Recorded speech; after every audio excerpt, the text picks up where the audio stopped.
আমরা যা খবর পেয়েছি, সেই মনসা পুজোয় দাঁড়িয়ে আজকের দিনে আজকে যে ভক্ত সমাগম হয়েছে আপনার বাড়িতে, বা আপনার যারা নিরবদ্ধ ভক্ত আছে তারাও এসছে দেখলাম, কী বলবেন?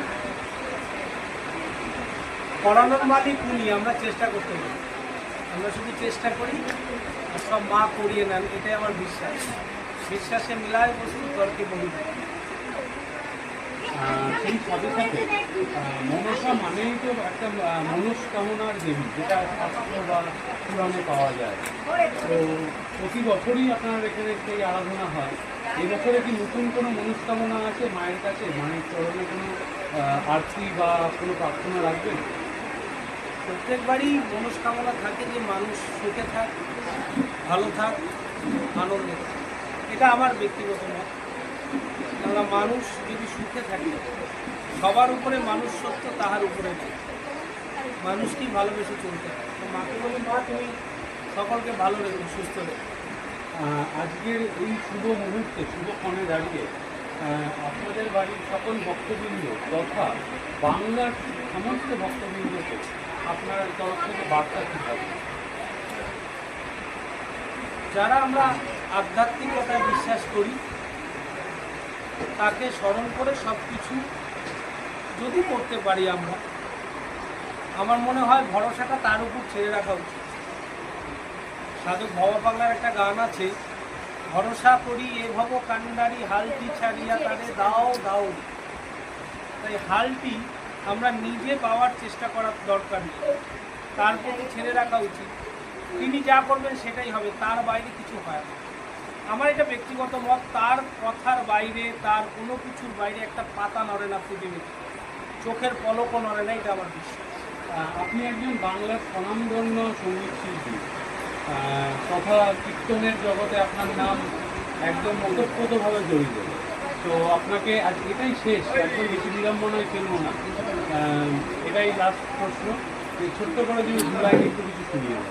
না, প্রথম কথা বলি, আমি স্বনামধন্য কিনা আমি জানি না, তবে এইটুকুনি বুঝি যে কিছু মানুষ আমাকে ভালোবাসে। তারা যখন প্রতি মুহূর্তে ফোন করে আমার খোঁজ নেয় বা আমার গান শুনতে চায়, বা যখন দেখি যে তারা আমার সঙ্গে খোঁজ রাখে, ব্যাস একটা শিল্পীর কাছে সবচেয়ে বড় পাওনা এটা। স্বনামধন্যর চাইতে যেন আমি গান বাজনাটা চালিয়ে যেতে পারি, এটাই আমার প্রভুর কাছে ইচ্ছা, মায়ের কাছে ইচ্ছা। যতদিন চালিয়ে যাব ততদিন শিল্পী থাকবো, আর যখন চালাতে পারবো না শিল্পী থাকবো না। আর গান শুনতে চাইছো, আমি একটা গান শোনাই,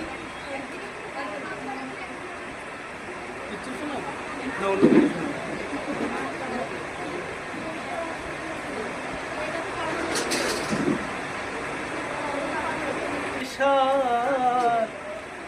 আমার গোড়ায় অবতার, কেন না ভোজি তারে অবতারের সার। আমার গোড়ায় অবতার, কেন না ভোজি করিনি রে ভাই, গেল না পিয়া আপন কর্ম ফেরে ফেরে, আপন কর্ম ফেরে দোষী দিবিকারে, আপন কর্ম ফেরে দোষী দিবিকারে। তাই আমরা যা কর্ম করেছি সেই কর্মের ফল ভোগ করতেই হবে। জয় তাই জয় গুরু, জয় মা। সবাই ভালো থাকুন, সুস্থ থাকুন। জয় তাই জয়। প্রচুর দায়িত্ব, সেই সঙ্গে খুব সুন্দর সেজেছেন দেখতে পাচ্ছি। তো মায়ের কাছে যখন আপনি অঞ্জলি দিলেন, মায়ের কাছে কি চাইলেন?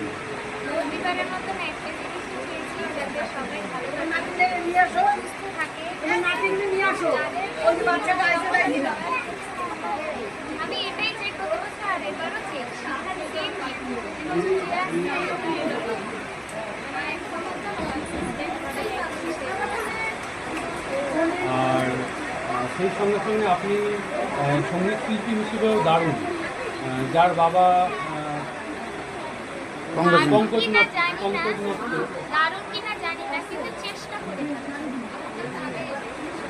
তো যদি বলি দু লাইন গানে গানে কিছু শোনাতে চাইবে?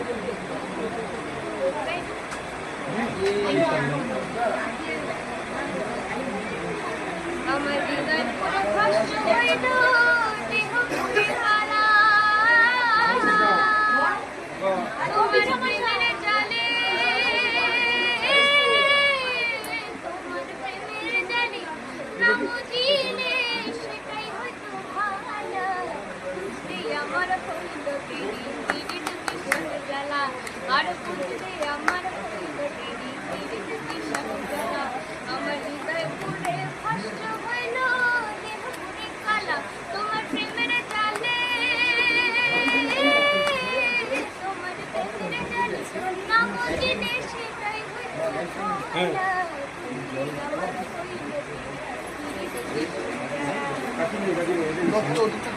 কীর্তন জগতের একটা অন্যতম নাম, তার বাড়ির আজকে মনসা পুজো এবং আপনি এলেন মায়ের কাছে। মনসাকে শাস্ত্রীয়ভাবে মনস্কামনা পূরণের দেবী বলা, তো মায়ের কাছে কি বললেন? দেখুন, দীর্ঘদিন পর পশ্চিমবঙ্গের যে একটা রাজনৈতিক বাতাবরণ, সেই বাতাবরণ থেকে পশ্চিমবঙ্গের মানুষ যেন এটা স্বস্তি পেল। আর তার থেকে বড় কথা যে আমাকে ফরিদা, তার সাথে আমার দীর্ঘদিনের সম্পর্ক, ফরিদার সাথে খুব মধুর সম্পর্ক। আর ফরিদা আমাকে কালকে ফোন করেছে, দাদা আপনাকে একবার আসতে হবে।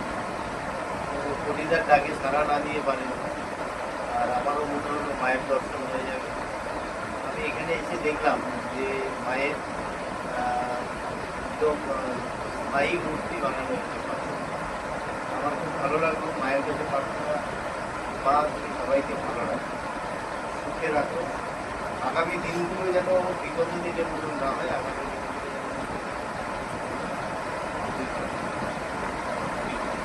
একটু টাকার কথা আর পরিবর্তন হয়েছে, বাংলার ভাবধারার পরিবর্তন হয়েছে। তো বাংলায় এই আধ্যাত্মিকতার মরশুম আরও কীভাবে আগামী দিনে বাড়ানো যায়, সেই হিসেবে কি আপনার কোনো পরিকল্পনা আছে? যেটা আমার পরিকল্পনা বা আমাদের পরিকল্পনা রাখতে হবে নতুন, কারণ বাংলা চিরাচরিতভাবে আধ্যাত্মিকতার একটা জায়গা। চৈতন্যদেব থেকে শুরু হয়েছিল, তার নাম সংকীর্তন নিয়ে গোটা ভারতবর্ষ যে তিনি পুরী অব্দি গেছিলেন নাম সংকীর্তনকে ঘুরিয়ে দেওয়ার।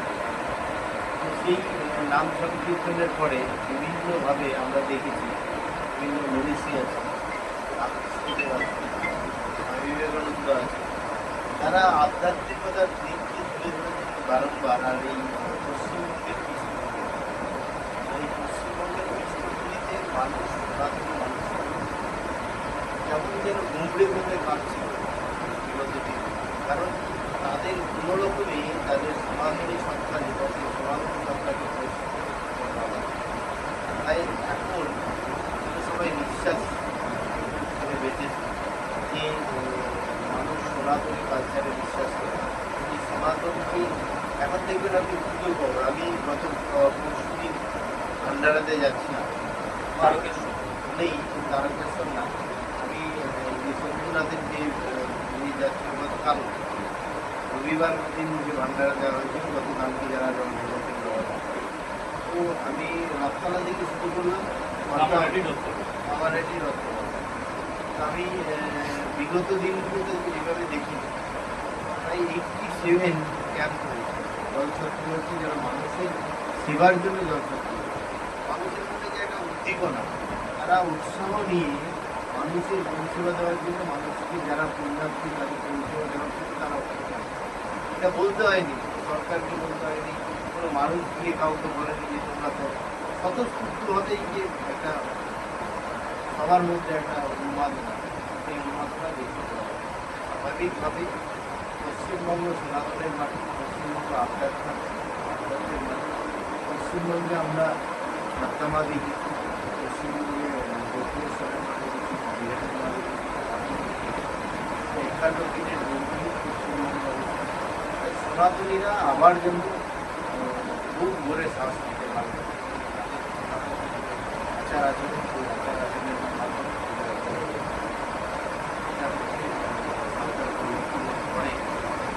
সনাতনীদের মনের বাংলার লোকগানের মানুষ আপনারা, এক একজন স্টার।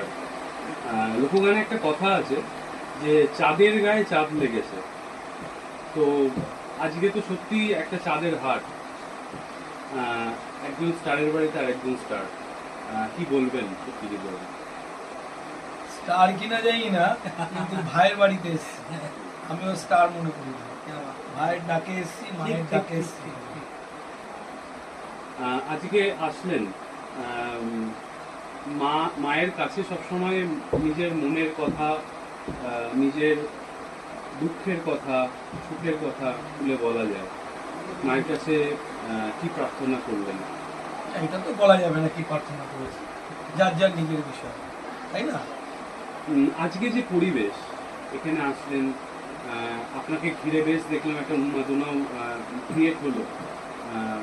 কি বলবেন পুরো বিষয়টা নিয়ে? এটা সবই মায়ের ইচ্ছা আর দোহারের ইচ্ছা, তাই না? এইবার একটু এর থেকে বাইরে গিয়ে একটা আমার শেষ প্রশ্ন। দোহারে খুব চেনা মুখ আপনি, দোহারের একজন প্রধান শিল্পী, তিনি আজকে নেই। কতটা মিস করেন, কতটা ভাবায় আপনি? অনেকটা মিস করি, ও তো ভাবায়, আর বলে তো কি বলবো, এটা ভাষায় প্রকাশ করা যাবে না, আর অন্তর দিয়েও বলা যাবে না। আমরা বুঝি কতটা মিস করি। পঙ্কজ নট্টের বাড়িতে আজকে আসলেন, পঙ্কজ নট্টকে কোনো বার্তা দেবেন, কিছু যে বলতে চাইবেন আমাদের মাধ্যমে? ওকে বলবো গানটা ভালো করে হোক, তাই না? আর আমাদের মধ্যে এখন কালিকাদা আছে, কি প্রত্যেক মুহূর্তেই, হ্যাঁ কালিকাদা আছে, থাকবে সবসময়ের জন্য, মিস করবো না। কাকুর স্মৃতির উদ্দেশ্যে আমরা একটা গান করেছিলাম। তো গান লিখেছে আমারই গুরুদেব, উনি সুর করেছেন অমল ময়। কাকুর কথা গান নেই, তোমারই অবদান কত শত লোক গান, আজও কাঁদে বিশ্ববাজারে, বাংলার সব ঘরে ঘরে, ও বাংলার সব ঘরে ঘরে, কালিকা প্রসাদ তুমি আছো রবে চিরকাল, বাংলা সব ঘরে ঘরে, বাংলা সব ঘরে ঘরে। যতদিন লোকগান থাকবে ততদিন কালিকাদা কথা সবার মনে পড়বে। একদম ঠিক আছে, থ্যাংক ইউ। বাড়িতে আজকে যে ঐতিহ্যশালী মনসা পুজো, সেই মনসা পুজোয় প্রচুর মানুষের আগমন, তার মধ্যে আপনি একজন। এসে কেমন লাগছে, কি দেখলেন? পরিমলদা আমাদের পুরনো কাটিত, পরিমলদা আমাদের দীর্ঘদিনের সঙ্গে মা মনসার পূজা দীর্ঘদিন ধরে আমি প্রায় এখানে এসেছি, 7-8 বছর ধরে তো আমি আসছি। আজকে নতুন মায়ের নতুন মূর্তি স্থাপিত করা হলো, খুব ভালোই হলো। প্রায় 2-250 লোকের আয়োজন হয়েছে। এর আগে আমাদের জেলা সভাপতি মাননীয় পণ্ডিত চরণ রায় উনিও উপস্থিত ছিলেন, কারণ আমাদের সংগঠনের সঙ্গে দীর্ঘদিনের সাথে পরিমলদা। মায়ের পুজো, মায়ের প্রসাদ নেওয়ার জন্য সবাই আগ্রহী। পুরো গ্রামবাসী, তরুণপল্লী, এখানকার সবাই এখানে উপস্থিত হয়েছে। খুব মন খুলে পুজো হচ্ছে, খুব ভালো লাগছে। পুরো পরিবার আর আশেপাশে আমাদের সকলে একসাথে সঙ্গে খুব ভালোই লাগছে। আচ্ছা, আজকে এক নতুন মায়ের মূর্তি প্রতিস্থাপন হলো এবং সেখানে আজকে মায়ের কাছে প্রণাম জানিয়ে কি চাইলেন? মা তো আমাদের নতুন আর পুরোনো কোনো ব্যাপার না, মায়ের কাছে সন্তান একই রকম। মায়ের কাছে এই নতুন একটা পুরোনো মাটির আগে প্রতিমা ছিল, সেটা ভাইপো এবার নতুন করে একটা পাথরের মূর্তির ব্যবস্থা করেছে, স্থাপিত করেছে। সব মায়ের কৃপা আছে। মায়ের কাছে নতুন আর কোনো কিছু নেই। মায়ের জন্য সন্তান সব সমানে আছে। অথচ যদি কোনো সন্তানকে জিজ্ঞেস করা হয় সবচেয়ে সুন্দরী কে, সে বলবে আমার মা। ঠিক আছে।